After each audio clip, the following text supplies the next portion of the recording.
કે મારા તે વીરની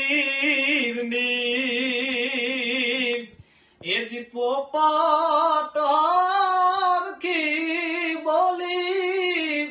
એ જ પંખી પ્યારા લાગે મારા રાજ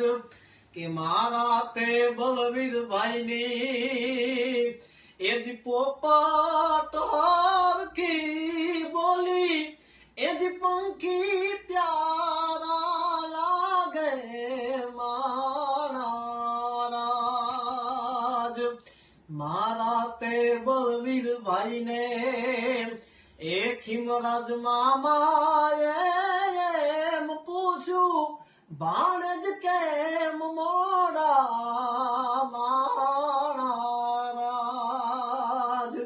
મામા મિથિલા શહેરના આડા રસ્તા નજરે નોતા દીઠા એમાં